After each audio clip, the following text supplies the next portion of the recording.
Hello, everyone, and welcome to Flawless, a music podcast. My name is Grant, and I'm here today with my two co-hosts, George. Hello, Flawless friends. And Liam. Hello, Flawless family. We are just the three of us today, which is awesome. So each episode of Flawless, a guest or a host nominates an album that they think is flawless. And we discuss how they discovered it, what they love about it, and what makes it flawless for them. We have a Facebook group called Flawless Family and Friends, and it's where we discuss all things music that we love and that you love. And we post in there about upcoming episodes and what albums are nominated. You can find our link in the show notes if you want to have a look at that. And of course, we have a Patreon where you can back us from as little as $1 a month. And you can get early access to our episodes, access our bonus episodes, and get that warm, fuzzy feeling of helping music lovers and learning about Flawless. Find us at patreon.com/flawlessamp. Now, today is my turn. Nice. Yes. And I am nominating Tracy Chapman's self-titled debut album. Don't you know, they're talking about a revolution. It sounds like a whisper. Don't you know, they're talking about a revolution. It sounds like a whisper. While they're standing in the welfare lines,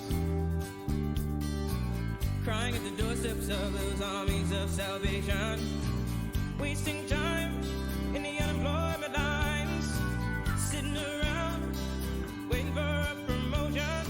Nice. Nice work. Good work. Thank you. Sweet. Thank you. Bit out of left field for you. But it is a bit out of left field, Liam. Thank you for that observation. Insightful, yes. I was looking for Tracy Chapman under the Led Zeppelin back catalogue and it wasn't there. And it wasn't... It wasn't there. No, it was weird. It wasn't under like the Zeppelin 4, 5, 6 Tracy Chapman. Sure. No, so, Or no. Live, or Pearl Jam, or Yeah. Offspring Ignition, maybe. Yeah. Here we are. So, Yes. Grant, Yes. how did you discover Tracy Chapman and her debut self-titled album from 1988? Yeah, well, isn't that interesting considering I was in South Africa, which was in apartheid, in the back end of apartheid world, when I heard Fast Car, as I would suggest most of us here would have heard, and which is interesting that it would have been played on white radio, in inverted commas, Yeah. video as well. I definitely saw the video. If it wasn't the late 80s, it would have been the early 90s. And that's just an iconic track, isn't it? I mean, I think, that one resonated. And then I went to boarding school in 1992, and there's a gentleman by the name of Richard Hill who liked people like Celine Dion Right. and You say that with a wince. Tanita Tikaram. I don't know if you remember her. Does not ring a bell at all. There's another couple, and Tony Childs. Okay. Do you know Tony Childs? The name rings a bell. I don't know what she does. You would remember that. You'd remember the hit. She I'm sure definitely I had a would, hit. Yes. And he had Tracy Chapman CD. Cool. And you put this on, and it's like talking about a revolution. Mm-hmm. And then it's Fast Car, and away you go. So that would have been to have listened to the full album. 95, 96-ish. Yep. And then not when it came out. No. Well, I was 10 when it came out. So, but Fast Car certainly knew for many years before that. Yep. And then bought it, much like can be the theme sometimes in the old days when you had to buy compact discs, etc., in bargain bins. Bought the CD in its entirety. Geez, after school, so late 90s, and but it is outside of the general Granty wheelhouse. Yeah. So you bought it. So by the time you bought it, you'd already heard it heaps. You knew you were just buying it too because you knew you loved it. Yeah, for sure. Cool. Correct. So I wouldn't have. I mean, we certainly. Rich was boarding school finished. He went to Cape Town, I think, or something, and I stayed in Grahamstown. And I would have found it a couple of years later and gone, this is just an absolutely amazing album. In its entirety. It's got to be purchased and done. And I obviously didn't make the initial list of the flawless albums that we could have listened to. So in thinking about what the three of us might agree, I thought, well, yes, it's hard to go past this sort of music. So here we go. It is outside your wheelhouse. So Yes. what do you think grabbed you about it in a way that maybe other stuff like this doesn't? I think it's the themes. Simple chords. Yeah. Great voice. Great lyrics. And I Amazing think we've voice, spoken as a group here on many other occasions around how when you get a good album, it can pass, generations or decades, and are the themes still relevant? And I think certainly, having listened to this again, they are, and that's both, and that's shit. Yeah. Like, it's actually just a bit frustrating, to be honest. Yes, absolutely. This is before, 88. That's before Rodney King, for example. If we talk about some of the themes about, cops and white on black and that sort of stuff, and the year 91, and then you've recently had other challenges, and it's well, how much of it has changed? Yeah, and from that side, it's disappointing, but it's still relevant. It doesn't mean we need to ignore it. It's just that nothing. It's not going to change. So So there you go. Cool. Had you heard the album before? I'm saying you would have heard Tracy Chapman before. I had, as every kid growing up in Australia whose parents put on AM radio just constantly in the background, I had heard Talking About a Revolution and Fast Car. Okay. Yeah, so I definitely Talking About knew Revolution both made those it, two. yeah. Okay. Yeah. See, that wouldn't really have been well received in apartheid No, they South probably Africa. didn't want people talking about a revolution. No. It's like, could we not? Yeah. Can we leave that one? Yeah, so Fast Car and Talking About a Revolution. Okay.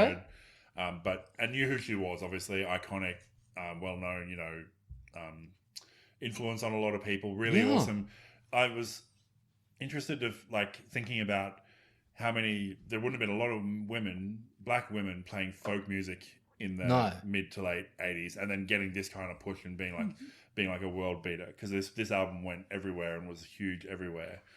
So which is really cool. It's even for someone who listens to a lot of folk, I probably, to my own detriment, I probably don't listen to a lot of black people or black women playing folk music. Yeah, so it's really good to try to have heard her, and knowing even again that the people that I listen to now playing folk would 100% have been influenced by her and would have loved her and listened to her a lot. So hadn't listened to the album, but knew of her, and was super keen to listen to it. Nice, thank you, George. Cool. Hello. Had you heard of Tracy Chapman? Yes, I've heard Tracy Chapman. Have you come here? I mean, as the international experience that you had in the UK, did you ever see her? She played. Frustrating. Here we go. She played when I was too young to remember. Sorry. Fair enough. So, according to parentage, yes. According to memory, no. So, I was 3 when this came out. So I knew the song because it was on the radio. I knew Fast Car. I knew Talk About Revolution. So they were songs that I just knew of, and I grew up knowing. Before this came out, I don't have many memories anyway. And my parents, one of them had bought the album. So we did have Tracy Chapman's debut CD at some point because I had listened to it. But I just got taken from festival to festival. That was just, we never went abroad. We never had a holiday somewhere in a nice hotel or with a pool or anything like that. We just went camping in England surrounded by music. So there are probably a heartbreakingly long list of artists that I've seen live that I cannot remember. And Tracy Chapman would have almost certainly have been on the Cambridge Glastonbury circuit, being a folk artist. So I'd heard the album, but I mainly remembered Talking About Revolution and Fast Car. And I think when I was listening to as well, when I got to the end, when For You came on, I was like, oh yeah, I remember that. Okay, cool. I find interesting to this. It's very familiar. The songs are easy in the ear, and even when they do have quite confronting themes and stuff like that as well. It's you know, it's confrontational, and she I think it's all the songs have themes that are very open and obvious. She just says, this correct. is what the song is about. It's very clear, very straightforward. You know, it doesn't use a lot of like imagery or subtext or any of that sort of stuff. It's really just, here's my thoughts, here's how we go, which is really good. It's like really refreshing, because we've talked in the past about bands who are singing about stuff and you either can't figure it out, or it takes a deep dive to figure out what they're actually doing. Yeah. But this is just like, oh, I know what this song's about. This is really cool. Mm-hmm. So she had a whole band. So she was discovered in 1987. So this was her debut album. Correct. Discovered in 1987 by someone named Brian Kopelman. Yep.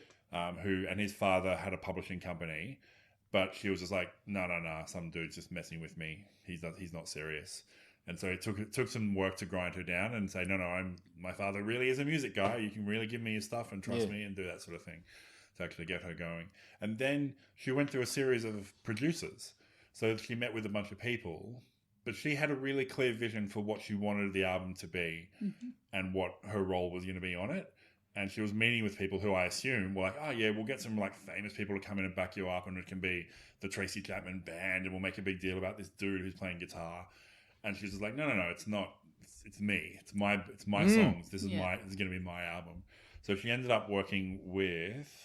Don't tell me I didn't write that bit down. Did anyone? I didn't get that. Okay. I know 5th of April, and I know 34 minutes. 5th of April, 88. So just 24 years ago. So yes, all right. I don't have the actual producer written down, which is really annoying. Yeah. So, but she was 24 when this was released. Yeah. She learned the ukulele at the age of 3, but then picked up the guitar and started writing songs by the time she was 8. So she was getting prolific. So from 8 until her debut album when she was 24, that's pretty good going. So she did have a backing David band. Kirschenman. Okay, cool. Yep. Awesome. So she did have a backing band. All dudes, unfortunately, but that's all right. We'll go past that. Ed Black, Paulino DaCosta, Denny Fongheiser, Jack Holder, Steve Kaplan, Larry Klein, David LaFlamme, and Bob Marlett. Yep. Were all her backing people. But whatever she's doing on any given song is very clearly the lead. Like, it's definitely not like Tracy Chapman and her band. It's like Tracy Chapman and some people that we got to put the noise that she wanted behind that while she's doing the thing that she wants to do in each song, which is really good. It's led by her vocals and her guitar. Yeah. Everything else supports. Yes. Correct. Done. Which is, once again, amazing for a young 24-year-old black woman. Debut Black lady, to go, folk. This is me. I demand it to be done this way, or it's not going to be done at all. Yeah. Oh, Baby, Can I Hold You Tonight? That's the one that I knew. Sorry, the other single. Yeah. Yeah. Baby, badly covered by like Ronan Keating. Yeah. Right. Don't know that. I'm not proud of that. So I'm not proud of knowing that. He seems like a nice guy, though. Yeah. In Australia, it came at number 2. Number 2 in the chart. Didn't quite get there. In Austria, it went to number 1. So the other Oz. Yes. But yeah, Canada 1, UK 1, Billboard 1, US R&B 28, and which is just weird because. Yeah. It got US Billboard number 1, so surely in the week that it was number 1, it was also the number 1 R&B album? Nah. Is that not like the way definitions work? Too simple, I think. It simplified it too much. There were 27 other R&B albums that were better than hers, but they weren't on them. Anyway, it's all good. She did the Amnesty International tour in 1988 because she is a civil rights activist. But she separates herself a lot. She separates her personal life from her activism life, from her work life, and she is quite a private person. So, and she's been able to do that quite well because it's very difficult to dig up any dirt. Because I was trying to figure out, there's some songs where she talks about love, and I was like, okay, I'm trying to figure out if it's like a romantic love or it might be a love for kids. So I'm like, oh, well, maybe I'll find out if she's had any kids at this stage or if she's more likely to be singing about a romantic love. And that was the thing, George. Like, she says, no, I draw a line between you guys can have my professional life, but I will not talk about my personal life, and I won't talk about the things or the people I'm with or whatever. Well, and there was one thing that said that there was a rumor that one woman had said that she was Tracy's partner at one stage. Yeah, that's but the only nothing thing had I ever know. been confirmed. Yeah. So really cool. Good work for them. Well done for her. And to have that insight then. Yes. Yeah. Mm-hmm. Like, there's the clear divisions. But again, this is when you look at it, it's all about, there's divisions throughout this, across the lines. you know, and that was how certainly, you know, you cross the railway road and, you know, line and in apartheid South Africa, there was a passbook. Like, if you were a black guy and you didn't have a passport, like literally to be in the streets, you're in trouble. Like, and so, and yet this was in existence in you know 80s in wherever she was brought up. Yeah, so so that's track 3, Across the Line. So it's all about that, like I said, the racism. For her, it's dividing America, but we see it everywhere where racism is, and, you know, and those lines and the tracks that are separate. She talked about separating the whites from the blacks and stuff, and then, but it's just got like a really delicate acoustic plucking. Like it's that one of the ones where like, so her instrument playing, her guitar playing is not like a virtuoso guitar playing. She's not like, look at me, look at all this stuff I can do, I'm a brilliant genius.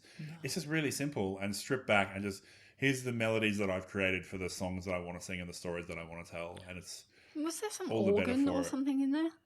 It On sounded, that one? Or? Yeah, it sounded like some organ dulcimer or something. There's in Across the Lines. There was also a bit of staccato drumming too, like it was like really, which gave it like a little bit of an urgency. So it was like a really stripped back, really paled back song, but the drumming just gave it that little bit of like, I'm talking about a serious issue here, and it's all serious, isn't it? The drum trills were actually smooth. The trills. That's what I was thinking of. Because she sings. Choose sides, run for your lives. Tonight the riots begin. And I'm like, okay. Yeah. So you've opened with a fast car and when wanting to do, talking about revolution and then fast car, and which we all know very well, and then you've got this other big theme about separating whites and blacks. And opening 3 songs are real, like high level, and then, important issues. Yeah, and then you go into track 4 and you've got domestic violence. Yes. So behind the cops wall, not arriving. Yeah, so that's the a cappella song, no instruments, which is listening to those. Like I'd never heard the album before, so you hear those first 3, and you're just like struck by like this just pure voice, soulful, emotional, sad, haunting, melodic, just beautiful. And it's like once again that confidence. Like I'm a 23-year-old black woman in an industry that doesn't like those. No. You know, how many people would have told her, no, let's put some instruments behind it. There's you're not running a cappella in your debut. You don't really want track to do 4, that. no. Come on. And she would have just been like, no, this is how the song works and how I've pictured it in my head. So that's how it's going to be. And she sings, another sleepless night for me. It won't do no good to call the police. Always come late if they come at all. Mm-hmm. Yeah. So, and then the next time they do it, the next time she hears something from over there, it's an ambulance. An ambulance shows up. Yeah. Absolutely. So yeah, she's putting it all out there. And that whole song's under 2 minutes long. Yeah, which again is like a cappella, but you probably don't want an a cappella song to be 3 or 4 minutes. You don't want to be doing that for a whole, because people will, I think, get a little bit tired. It's like just that vision of like, I can do this for a 2-minute short, important song that doesn't need the music to get its message across.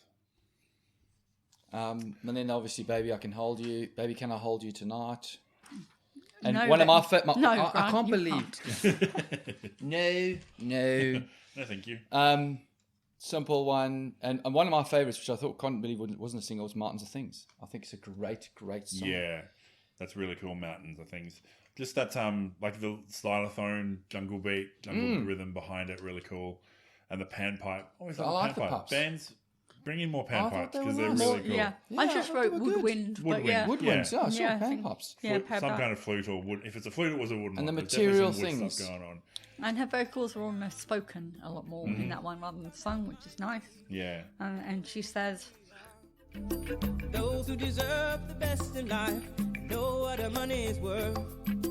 Those who sow misfortune is having mountains of nothing at earth. So it's about so there's lots of songs that are about you can't just get things won't make you happy, but then she also pivots it to be like things won't make you happy, but also there are people who are born without things and we punish them for it. So it's like a class song as well. Yeah. And then also there's people who want things and you just spend your whole time trying to get things. There's people who have no things and will never have them and we treat them like shit. And then there's people who have things and they use it to protect themselves against the world because they realize because the things are all that matter to them. So it's like not just one idea of that mountain of things, but actually lots of different like angles Layers. that comes at it. Yeah, really cool. I was going to say, as well as going charts, she also won Grammy Awards. So she won the Best New Artist, Best Contemporary Folk Album, and Fast Car won the Best Female Pop Vocal Performance. Sure. And the thing was, I was like, Best Contemporary Folk Album, and that's the thing is like, oh, you know, black women probably not, that doesn't happen a lot. But one of the people who was nominated that year is a all female black choir performance group, which is like, okay, so it's at least there's like I was like, oh yeah, it'll be her and like 4 white dudes, but it was actually there was a bit of Well, it's not really a genre you're looking into, is it? no, that's right, and it's and they don't give that award anymore. I was like they'd only been giving it for 2 years at that point, and I think they stopped in like 2005 or it got folded into something else. But Okay, fair yeah, enough. but she's won Grammys and other stuff before then, after that as well, including I think for her most recent album. So she did album every 2 or 3 years from this point through till I think 2005, and she hasn't put anything out since 2005. And that one that she put out then was nominated for Best Contemporary Folk Album, but I don't think it won. Oh, still But recognition. yes, that's really cool. And so I didn't do a lot of research what she's done since then, but she just stopped putting out albums. So maybe she'd had enough, or just had enough money, had her mountain of things ready to go. Had a mountain of things. There we go. So she was all set. In She's Got Her Ticket, that was a bit reggae ska influence, wasn't it? However, it also sounded a bit like Eric Clapton was on the guitar. Right. A little bit of plucking and there was some like very sort of 80s island guitar I found as well, like not the acoustic one, but the other one that was floating around in the background. Because there's guitar solos, like about 3 guitar solos in that one, as opposed to just going like neat guitar from start to finish, which made me feel like they got Clapton in the studio, he did a couple of licks, and then he buggered off. Buggered off, yeah. But that one's got Some folks call her a runaway, a failure in the race. She knows where her ticket takes her. She will find a place in the sun. Lyric Buddies. Lyric Buddies, nice. Which is just, like, she wants to leave the normal life. She doesn't want to just be stuck in this rut that whoever it is that she's singing about doesn't want to be stuck in this rut, and she wants to go away. And why does that offend people so that they're like, oh no, you shouldn't do it? It's like, if one person wants to do that, let's just let them go. Yeah. It's really cool. But with a real Afro reggae beat, but not like really big and pronounced, because then that risks overshadowing her and her voice and her guitar playing. So it's like, it's there, but it's not, this is like a big Afro reggae song. It's just like, no, it's just there, and that's the style that we've chosen to do all the way through. Yep. So 88 to now, that's like, 35 years? Mm-hmm. So in Y, which is literally about women still aren't safe, babies are still starving. Yeah. We're 35 years after this album, and I listened to it like, oh, has this just come out? Yeah. 100%. That's painfully realistic. Thanks for that. Do you think it's because it's more reported now? I mean, I'm not trying to be a devil's advocate, because we've spoken about this a lot, about, have things not changed? But we talk about, so the line about why do babies starve when there's enough food to feed the world, that is 100% still the case. Yeah, there are people starving right now, and there is more than enough food to feed them, but there is not the political will to do anything about it, or it's not capitalist to feed people who can't afford to be fed, who can't afford to buy food. So there is not the political will or the anti-capitalist will to actually just make that happen. Stop it. Yeah. Done. And if you say that to anyone, why do babies starve when there's enough food in the world? Literally every person in the world is going to go, yeah, you're right.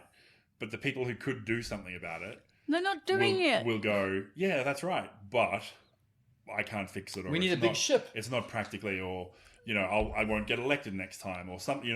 There's some reasons that they go, that's someone else's. Like, it's not a problem in front of me right now, even if you confront me with it. Yeah. So instead, let's go to the moon. Yes. Yeah. Well, exactly.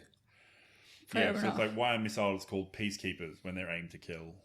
Like, just lots of really cool little epithets and the contradictions and stuff. Yeah. But I wrote down, it's amazingly timeless in the worst possible way. Oh, cool. Like, it's just... That's a great... Very well said. Like, it's just like... Yeah. Well said. Well said. Yeah. just hanging my head in like horror again. Yeah. Because you can listen back to music from the 40s and go, oh yeah, still the same. Yeah. Mm-hmm. Like we covered Nina Simone, who did Strange Throat. Mm-hmm. Yeah, and yeah. like things like that are still happening. And that was originally came out by Billie Holiday in like the 30s or whatever. And you're like, okay, still happening. And that's the thing. You can go to people and go, lynching is bad, right? And everyone's going to go, oh yeah, lynching is bad. But then there are some people who will go, but I'll still do it if the opportunity or the, if I feel like it's necessary or warranted or whatever. Like, it's just, how do you get those people away somewhere else? Well, luckily, we have artists who document things at the time in question, and we listen back to it, and we can go backwards and hear from them, and we can look at it now, and hopefully at some point someone will make a difference. And I also want to say, like, the fact that we're saying, oh, it's timeless, but it hasn't fixed anything means we're saying, so there was no point saying it. No. God, no. If we still want people to be saying this stuff, and it's still important, and we're still really glad that Tracy Chapman did it. It's just still an issue. Yeah, it's very sad, and we still need to confront that same issue. Yeah. So yeah. So we kind of skipped past 1 and 2 because we were all like, well, we've all heard them, so we don't really need to talk about them. I mean, we can talk about it if you want. So, talk about a revolution. What a great, so beautiful. Just nice skit. Yeah. Flourish on the acoustic guitar. Absolutely. Just so perfect. And beautiful smoky voice.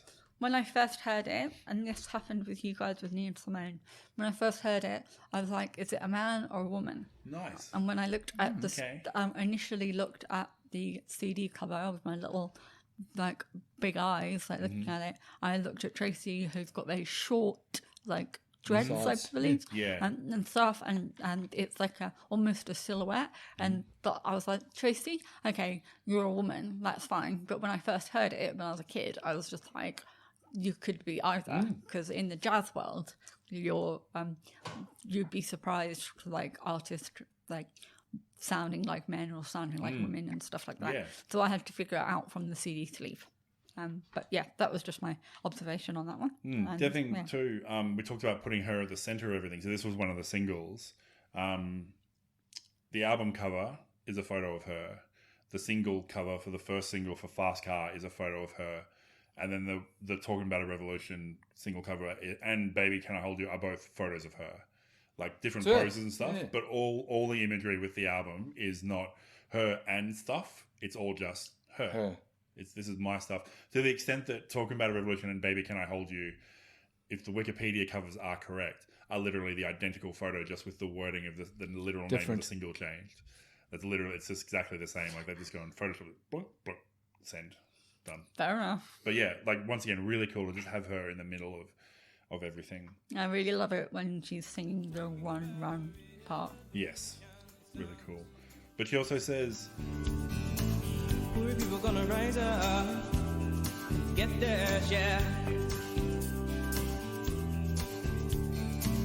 Poor people gonna rise up and take what's theirs.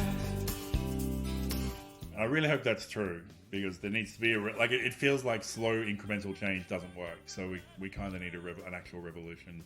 And it was to rise up played and do stuff. During the 2016 Bernie Sanders rallies. They played this track every time he came on. Yeah, because he wants a revolution. He wants a complete change to the way American society works. Yeah. And then, of course, there's Fast Car. What's that? Never heard of it before. I will confess, I had heard it heaps of times, but I don't think I'd ever listened to it properly until we did this deep dive for the thing. I didn't realize it's basically a Bruce Springsteen song. Yes, sure. I'll give you that. I'll give you that. Yeah. Like, not to say, she wants to be a white man or anything, but like the theme of like working class people pushed down and then trying to rise up and trying to be like, if we just do this, we'll be able to get away and we'll be okay. And then it just never happens. But she adds an element to it that he can't, because her first two are like, the first part is like, when she first gets together with the guy in the fast car. Yes. Like, we're going to work together. We'll be, we'll drive around in a fast car, but eventually we'll grow up and we'll be adults and we'll do stuff and we'll break out of our chains. The second verse is middle part where she's with the guy And now it's like, oh, we're still fighting the system, but we just can't seem to get a break. And we're doing work and we're just covering the bills and we can't do this stuff. And then the third verse, which Springsteen never gets to, is now she's sick of the guy. She's sick of him in his fast car. She hopes he gets in his fast car and just fucking goes because she's paying all the bills and it's just holding her. Like, it's not he's holding her the back. system's holding her back anymore. He's the one that's holding her back. And it's just like, I wish you'd just get in your fast car and leave. And just me and the kids would actually have a better chance without you than with you, which is so awesome. Yeah, it's a great, great song. And she quit school for him. Yeah. And At least she has a plan. Like, come on. But then it feels like the cycle continues. Yeah. Yeah. Like, the whole premise of the track is like she's come from that, then she moves into that, and then she like passes that on to the next generation. The kids that she's raising are going to be stuck in the same cycle. Yeah, because they want to stay with dad to look after dad because mum wants to leave. Yeah. Body's too old for working. His body's too young to look like this. So Rolling Stone ranked Fast Car number 167 on their list of the 500 greatest songs of all time. It's Chapman's only song on the list and the highest ranking song performed and solely written by a female artist. Wow. Which is not great for Rolling Stone. I'm just going to put that. That's like, considering Rolling Stone just gets to pick and this doesn't actually have, like, it's not like there's any mass or anything behind it. They just get to decide what it is. But good for her that she's the highest ranking woman on the list as well. Any other tracks you want to talk about, George? Oh. We've gone through up to about 7. But they're nice and short, sharp songs. So it's easy to sort of hit what we like. And even musically, they're not like, oh, and then it does this, and then this bit happens, and there's all this stuff. It's like they're nice, simple songs. It's like 11 songs in 37 minutes or something from memory, and it's just like nice and... So I really like it bringing in the piano in If Not Now, track 10. Acoustic and keys. So it's like the movements between the soft, smooth verses into like there's a lifted middle 8 and then the big chorus where the drums and the piano come in together, and this is one where she shows her range on her vocals a lot more. If Not Now, I like that I like the way that one's composed and the way it's the whole rounding of bringing all those like components together and like as a penultimate track. So the last 3 songs, there's a lot of like really heavy themes and talking about revolutions and all that sort of stuff in the first half of the album. Yes. And then the last 3 are just love songs. Yeah. Here's my 3 simple, more straightforward, just love songs and different styles. Because like For My Lover is like an Americana song where it is a bit in love American. with a guy, but he's always going to jail and everyone's always like, why do you love that guy? But she loves him and she tries to explain it, but she can't put it into words. But it's just that ethereal connection to someone that she just loves. Really bluesy. Yeah, super bluesy. It is bluesy, yeah. And then on the last song For You, it's just like really simple, straightforward. It's just her and acoustic guitar and just her voice is just, really awesome. Once again, just like, I'm going to finish it, just make it about me, my guitar, my voice, and that's it. The little touch of vibrato at the end of some of her lines, which is really nice. And this is her, it's almost like coming of age in your 20s of letting herself acknowledge the strength of love. And probably played at weddings because it's that sort of song that I can imagine. But in the lyrics, deep in my heart, safe from the gods of intellect and reason, leaving me at a loss for words to express my feelings. Yeah. which is a nice way of saying. nice. Yeah, just like this new. Is there ever going to be an actual language of love? Who knows? Who can say? You can give it a very crack cool. though. Carry on, you're musicians. Yeah. So you're Have it a go. supposed Keep to do going. it. Yeah. So that's cool. But no, so I'm just having a look through all my little notes and things. So Did you have anything else you wanted to discuss, Grant? No, look, I'm Keep it short, happy. sharp, and clean, like Tracy Chapman? That's it, really. Before we started, we said, look, can we maybe squeeze this one in about the time of the length of the album? I think we're just about there. So, George, anything else in your search for other notes? no, it'll come to me at the end. That's all right. if As needs it to. always does. As it always does, but no, I'm looking through going, oh my gosh, we've covered these songs. Yeah. That's very Yeah. exciting. Okay, so Cool. All right. look, Keep it short, sharp, and clean. Grant, over to you for a final pitch. 34 years old album. Is that right? Yes. 34, yep. So final pitch for Tracy Chapman's self-titled album released as a 24-year-old in 1988 in April, just past its anniversary. From the moment that guitar strumming for Talking About Revolution begins right through to the end with For You on her acoustic, I think there are some wonderful themes that needed to be spoken about then and remain today. They're direct enough to not require too much analysis. It still causes one to think. It's still valuable and has crossed, decades worth of music since. I think everyone who listens to this is richer for it. The topics remain, and it's easy on the ear, and it's a beautiful album. And for that reason, I believe it's flawless. Oh, Over to you, Liam. Cool. So I'm just going to hit the points of what I've said already. So every Sure. song has like a really straightforward theme. She explores them all meaningfully and well, but without like a lot of subtext and imagery. She's like, this is my opinion and these are the things I think, and here I go. So it's just really well done. She's got a beautiful voice, which she probably doesn't get enough credit for. Like, just so soulful and really well produced. You can see her influences, like I said, from Springsteen. There's some 80s synth, like just a little bit of 80s synth stuff sprinkled through there because it was the 80s, and every album probably had a little bit in there. And then African-American sounds, so like your reggae and your jungle beats and that sort of stuff. It's short and sharp. It's 37 minutes long. It's stunningly confident. Like, we talk about debut. A lot of albums get Stunningly confident. I like it. Like, a lot of debut albums get nominated here on Flawless, and every time it's like, from where do these people get the guts and the bravado to just put these documents together? And no more so than here.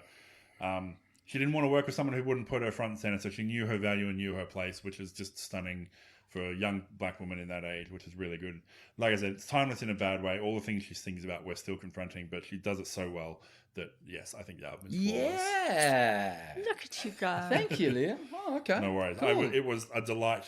It was really good because we were kind of rushed a bit for this pair of episodes that we're doing in this one. Like, we didn't realize until last minute we were going to be doing it. Yep. And it was just so great to be able to listen to an album and just really quickly go, yep, these are all the things I love about it. It didn't require massive deep dive and intellectual stuff. Like, just, yeah, it was good. So, Thank you, Liam. 100%. George, over to I'm you. not saying that that's bad, George. Sorry. As the person who nominated the other album in this pair, it was good to have one which meant I could spend the time on the other one. Fair enough. I will take it personally.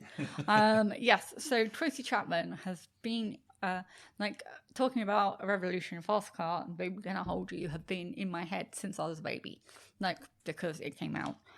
So I've always known, whenever I've heard her voice, I've gone, that's Tracy Chapman. Like, she's got a distinct voice. Considering the amount of musicians out there, you can really pick her out.